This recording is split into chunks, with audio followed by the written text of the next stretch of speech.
Bismillahirrahmanirrahim. Assalamualaikum warahmatullahi wabarakatuh. Alhamdulillahi hamdan katsiran tayyiban mubarakan fih kama yuhibbu rabbuna wa yarda. Asyhadu an la ilaha illallah wahdahu la syarikalah wa asyhadu anna Muhammadan abduhu wa rasuluh la nabiyya wa la rasula ba'da. Amma ba'du. Ikhwanu fillah, a'adzani Allah wa iyyakum ajma'in. Alhamdulillah, segala puji bagi Allah yang melimpahkan rahmat dan nikmat kepada kita sehingga kita dapat melaksanakan rutinitas kita pada pagi hari ini.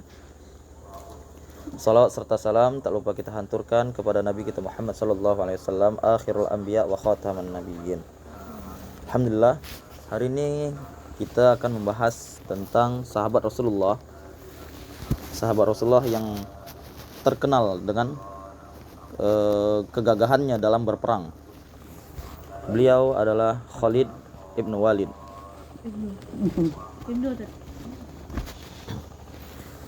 Jadi Khalid bin Walid ini merupakan seorang panglima perang yang mana sebelum keislamannya ditakuti oleh orang-orang Islam ketika berperang. Bahkan ketika perang Uhud, beliau memimpin perang Uhud dan mendapatkan kemenangan. Sehingga pada saat itu Islam mengalami kekalahan. Yang mana kekalahan tersebut disebabkan oleh disebabkan harta ghanimah waktu itu. Yang mana udah berserakan ghanimah pada saat itu. Maka orang-orang Islam yang Rasulullah perintahkan jangan turun dari gunung Uhud waktu itu, maka mereka itu turun. Sehingga ketika mereka turun, maka pasukan Khalid bin Walid ini langsung menyerang. Maka saat itu banyak dari sahabat, banyak dari orang-orang yang Islam yang terbunuh. Sampai-sampai Rasulullah itu terkena anak panah di wajahnya. Dan sampai Rasulullah itu terjatuh dari kudanya. Sehingga Rasulullah sampai kena mata panah pada saat itu. Itu adalah kekalahan tersebut yang dipimpin oleh Khalid bin Walid. Maka ketika Khalid bin Walid ini masuk ke dalam Islam, maka sebaliknya, yang tadinya Islam takut dengan Khalid bin Walid, maka sekarang Khalid bin Walid ini dikuatkan, Islam dikuatkan oleh Khalid bin Walid. Pada tahun 8 Hijriah, pada saat itu Khalid bin Walid ini adalah seorang yang memiliki pemikiran sangat intelek, atau seorang yang sangat pintar gitu. Jadi dia ini dapat membedakan mana yang benar, mana yang salah, mana yang hak, mana yang batil. Maka dia itu merenungkan pada dirinya sendiri. Dan dia melihat perkembangan Islam yang sangat pesat pada saat itu.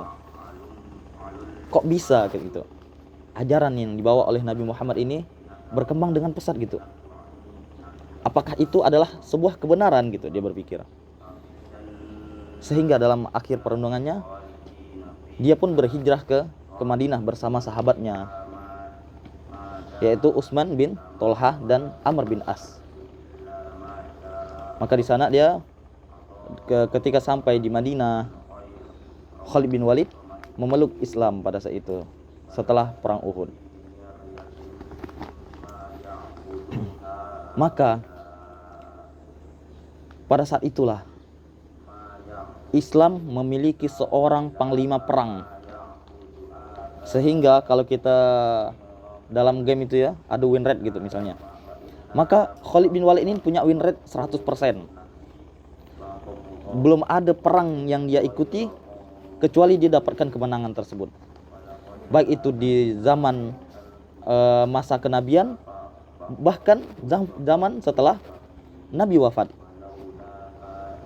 Ya, banyak perang-perang yang dia pimpin itu mendapatkan kemenangan. Bahkan kalau istilahnya kalau diciri-cirikan Khalid bin Walid ini dalam tubuhnya, ya, udah banyak dari peperangan-peperangan yang diikutinya. Selama umurnya selama 50 tahun, berapa banyak perang yang diikutkan, itu diibaratkan dalam sekujur tubuhnya ini penuh dengan luka-luka hasil perang. Entah itu kena tombak, entah itu kena pedang, kena panah. Jadi udah lengkap lah koleksi perang Khalid bin Walid ini. Jadi ketika zaman Nabi Muhammad SAW sangat membantu dalam peperangan tersebut. Bahkan dalam perang Mu'tah, Khalid bin Walid itu sampai pernah kehilangan sampai 9 pedang gitu. Habis satu pedang patah atau tercampak gitu, pakai pedang lain lagi, hilang sampai gitu. Sampai dah tidak ada pedang lagi. Itu. Maka dengan peristiwa tersebut, Khalid bin Walid mendapatkan julukan dalam Islam. Ya, sebagaimana sahabat-sahabat lain memiliki julukan-julukan mereka sendiri. Kalau Umar kemarin apa? Julukan Umar? Al-Faruq. Abu Bakar As-Siddiq. Ya. Dan masih banyak julukan-julukan sahabat yang lain. Dan Khalid bin Walid itu memiliki julukan yaitu, ada yang tahu? Apa? Sang pedang Allah. Ada lagi yang lain? Julukan Khalid bin Walid adalah Saifullah, pedang Allah yang terhunus. Itu. Dan peperangan setelah meninggalnya Rasulullah di zaman Abu Bakar, ya, bahkan sedikit dari zaman Umar.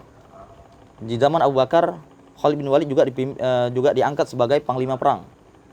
Namun ketika di zaman Umar bin Khattab, hanya sebentar dia menjadi panglima perang, kemudian digantikan oleh sahabat yang lain. Maka dan peperangan yang diikuti setelah di zaman Abu Bakar seperti memerangi Musailamah Al-Kadzab, ya, perang melawan orang-orang apa? Musailamah Al-Kadzab itu adalah seorang nabi palsu. Ya, memerangi orang-orang yang murtad, sehingga dia dan memerangi nabi-nabi palsu. Dan masih banyak perang yang lainnya yang dipimpin oleh Khalid bin Walid. Bahkan pernah ada satu perang yang saat itu dipimpin oleh bukan dipimpin oleh Khalid bin Walid. Qadarullah, ana lupa dengan peperangan itu. Saat itu dipimpin oleh orang lain, bukan dipimpin oleh Khalid bin Walid. Dan mengalami kesulitan gitu. Sehingga menewaskan panglima perang menewaskan banyak orang gitu. Kalau tidak salah yang panglimanya ini udah kesulitan dalam entah wallahu alam wafat atau gimana, sehingga Khalid bin Walid ini mengambil alih kepemimpinan dalam perang tersebut. Sehingga dengan keadaan yang udah istilahnya udah mau kalah nih kan, dipimpin oleh Khalid bin Walid dengan kecerdasan taktik yang dimiliki oleh Khalid bin Walid. Khalid bin Walid bisa memenangkan peperangan tersebut. Nah, itu kalau kita pikirkan kejagoan atau kepintaran dalam menyusun strategi perang oleh Khalid bin Walid.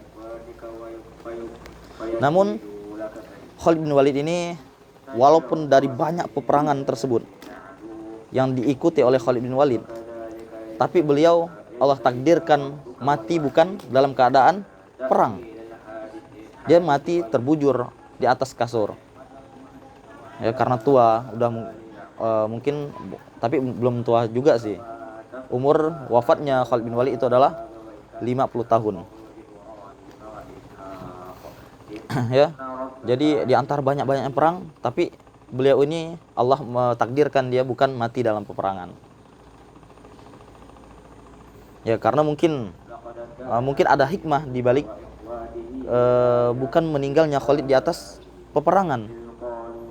Ya. Itu salah satu hikmah yang bisa kita dapat ambil, yaitu Allah itu tidak mau memberi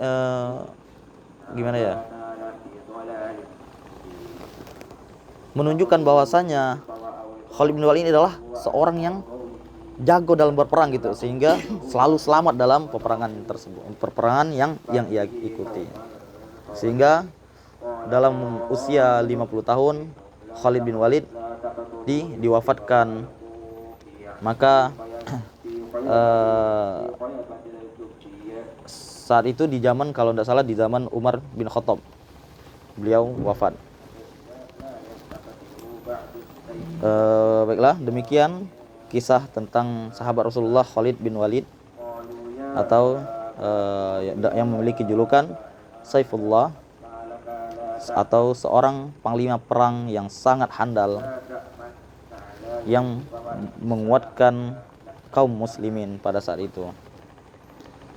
Mungkin hanya ini yang dapat saya sampaikan. Hadanallahu wa iyyakum ajmain. Akhirul kalam. Wassalamualaikum warahmatullahi wabarakatuh.